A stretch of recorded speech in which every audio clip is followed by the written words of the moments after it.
Hey everybody, welcome back to another Muck Monday. Today I've got McDonald's, as you can well tell. Is that a thing people say? As you can well tell? As you can well see? As you can see? I don't know. But yeah, I have McDonald's, as you can see. I've got a Big Mac. I've got some fries. I've got a crispy, I think this is oh yeah, it says right here, spicy buffalo. Buffalo epic. Oh, I don't know French. And chicken, I've got chicken nuggets too. Like, I went all out. And I've got, look at all the sauce happening here. Look at the sauces. I've got spicy habanero. I've got one I haven't tried before, which is sweet chili. What is that? I've never tried it. Don't know her. Cajun, which like is kind of an interesting one. Don't know how I feel about it. I'm gonna try it. And barbecue sauce, as per usual. I need that for my Big Mac always, and my nuggets. And sweet and sour sauce, our beloved. Always faithful sweet and sour sauce. Today I thought I would talk about a couple things. They're both things I'm very interested in thinking about right now. I really wanted to discuss the whole Jonah Hill fiasco that happened this past week, where there were these leaked text messages that his ex-girlfriend posted, which show him to be a certain kind of way. I'm not gonna, draw the line there. I think it's a very, very interesting subject and kind of symbolically significant in a weird way. And I wanted to talk about my excitement. A week today, the Barbie movie comes out and Oppenheimer comes out. It's Barbenheimer, guys, a week today. And I'm so excited because I'm going to be doing a very fun video for next week. So next week on Monday, you're gonna see something really fun. And it's going to be a great video, so you're going to want to tune in. It's going to be, I'm just really excited. Yeah, so let's get going with that. Before we start, obviously, please subscribe to my channel if this is your jam. Drop a comment, drop a like, hit that subscribe button, ring a ding the little bell, all the rest. If you're new to my channel, hello, welcome. And if you're returning, hey, how are you? Hope you're doing well. And if you're new, hey, how are you? I hope you're doing well. Anyways, let's go. I think I'm gonna start with this wrap. I'm very, very curious as to know what this tastes like. I think I maybe had one of these. I don't eat their wraps very often. I think I got wraps on here. I got them when I did my Jack Skellington Halloween pumpkin painting video.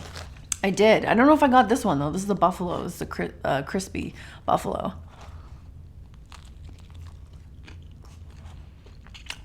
Mmm.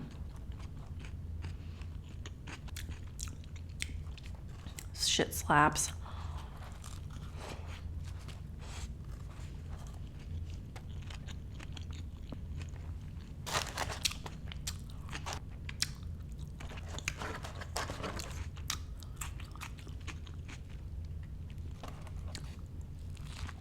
I have so much food here, like.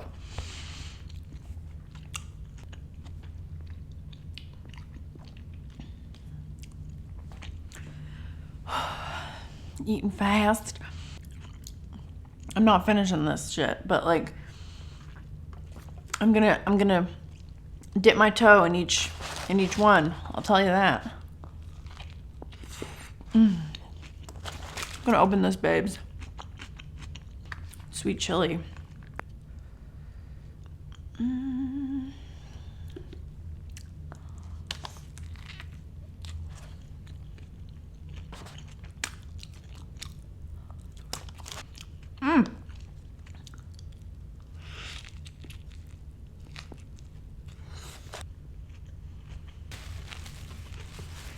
So I'm going to attempt to start talking about the Jonah Hill thing now. This is a subject, this whole thing.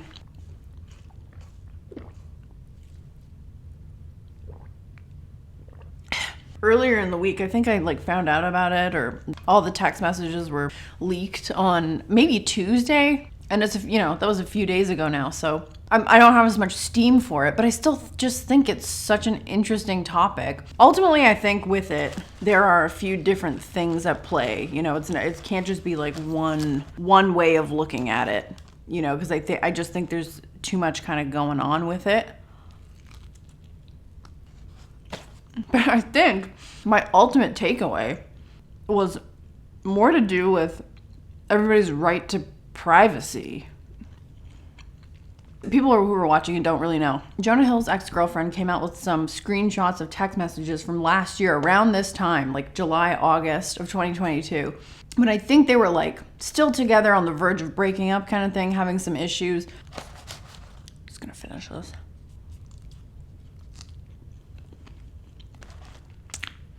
These text messages don't make him look great.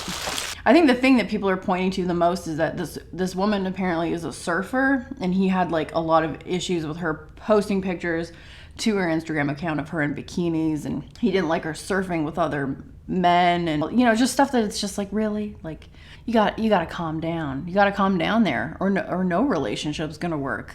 You know, like you really do. And the other thing is his affiliation with therapy in general, because he had that Netflix documentary that came out, I think, last November, called Stutz or Stutes or something like that. It was his therapist, I think, and it was like, oh, he's this mental health advocate, and then he's being like so abusive in these texts, and I was like, yeah, but like maybe that's why he's in therapy, because like he clearly has like some shit going on. You know what I mean? I think there's just multiple things at play. It's one conversation to go back and forth about like who's right, who's wrong. And I don't necessarily know that looking at those text messages that either of them were right or wrong. I think that it seems like it was an ugly argument between two people who were like probably just shouldn't be together and were on the outs with each other, you know? But then there's the issue of now, a year later, I think he just had like a baby, like, I don't know if it was this week or like last week, but it was quite recently. And now this woman he was dating comes out with these text messages. And it's just like, if you were gonna do that, why wouldn't you have done it at the time that the documentary came out? You know what I mean? Like, that's what I don't understand. It's like you would have been sitting on those text messages for like months at that point. You'd feel compelled, you know, to be like, yeah, so this person's making a therapy documentary and being this mental health advocate, but also look at how they spoke to me and treated me in our relationship. I could definitely understand the drive to do something like that, but it's like a year later, it's almost just like, oh, like watch me take the high road, and then you just take like one of the lower roads available.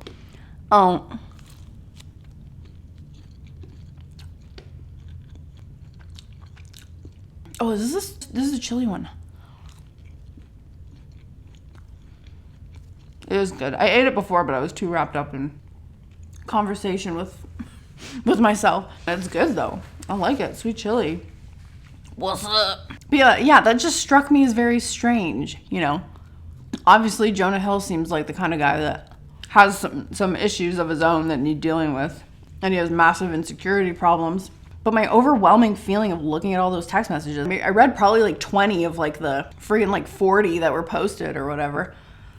And my overwhelming feeling was just like, why does anybody need to know about this? You know what I mean? I think in terms of like holding him accountable for his mental health advocate stance, yeah, I understand the hypocrisy look of it. But he's just like a guy himself, you know, who's like in therapy. And rightfully so. And it's like, just because this has happened now, does that need to undo all of the positive work that was done? It's like, I don't think so. Because I think again, he's not the mental health professional. He's just the guy himself. And I want to make it very clear here that I literally like don't think about Jonah Hill ever. I wouldn't call myself a fan of him necessarily. I know like he's funny. I've liked him in things I've seen over the years. But I think the last time I thought about him, like I was thinking about watching Superbad a couple months ago. I was like, oh, I should rewatch that. It'd be so funny. And I think that was like the last time I thought about Jonah Hill. Definitely not like compelled to like take his side or anything. And not that I am. I don't even, you know, like I think that's maybe the most interesting thing here is that it's like, it's not necessarily like you don't have to take anybody's side, because I think it should never have really come out. If you think about all the fucked up things people say to each other, you think about all the messed up things you could say to somebody's face, and then take away the human aspect of it and being behind your phone, feeling like safer and more powerful and more in touch with like your viewpoint, more organized with how you're gonna say things, and you just feel like more powerful to just say what you want to say. I think like we've all kind of done that to some degree. The whole thing about weaponizing therapy speak, it's like, how is he doing that any more than any of us do that? Yeah, he uses the word like trauma and triggering and gaslighting all these pop psych terms that have turned to fucking fluff because they're so overused. I didn't think he was being any more harmful with his vernacular than anybody else can be, you know. I don't know. It's just like it's a weird one, but I think it's like kind of an important one. I don't know. It just stuck out to me this week, so wanted to just put my 2 cents in on that. People should be allowed to just like make mistakes in their own life and not have anybody else like kind of know about it, you know?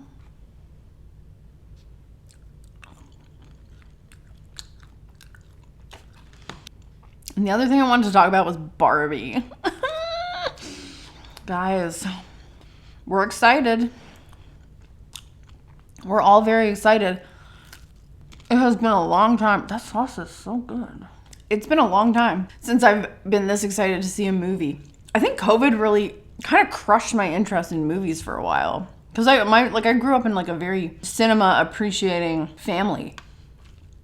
And COVID just kind of like, I guess like just bummed me out. And I think I've been to the theater like twice since they've reopened in the past like couple of years, you know? Yeah, I just haven't like watched much new stuff. So I'm just jazzed. And Oppenheimer is coming out, which I feel like is what my boyfriend's gonna go see. Well, I'm watching Barbie or something like that's gonna happen. I don't know. I think it's gonna be good too, which I'm really happy about. Cause oh my God, can you imagine? Can you imagine if it's bad? Or if it's just like kind of mid? We can't have that. I think it's gonna be good. It's very nice to see people. Oh, I should start on my Big Mac. Shit.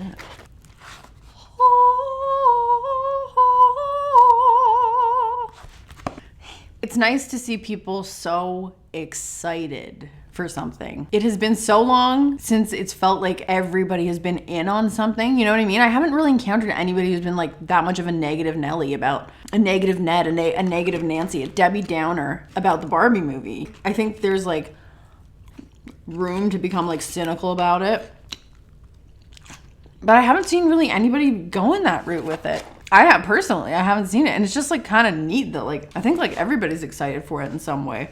I think I said this in my Instagram story the other day. I think it's just what the world needs right now. I think we need this. I think we need something to all collectively be excited about.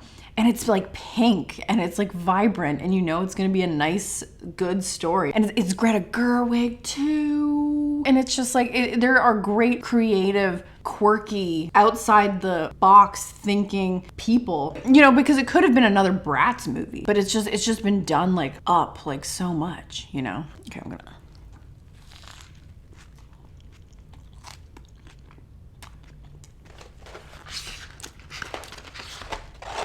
I'm jamming it in my mouth now.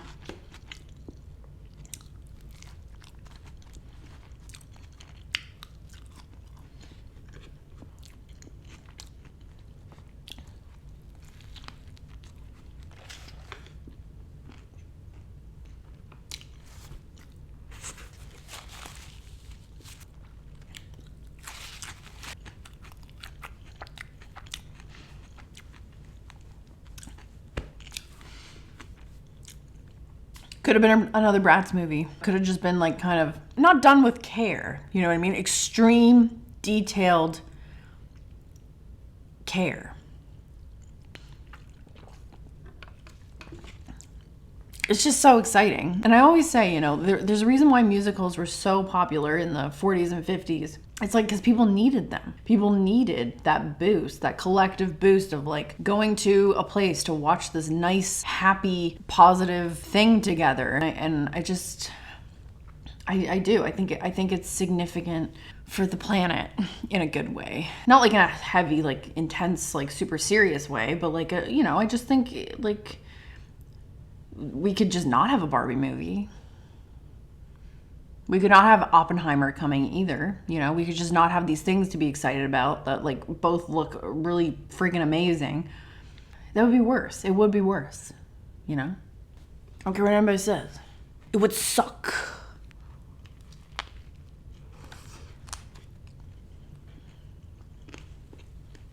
It's nice to see Michael Cera again. Missed that guy. So funny. And Ryan Gosling is Ken.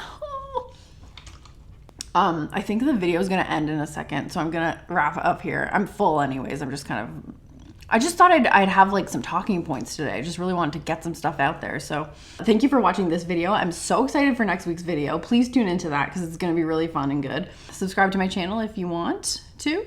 And everybody have a groovy week. Thank you so much, guys. Bye.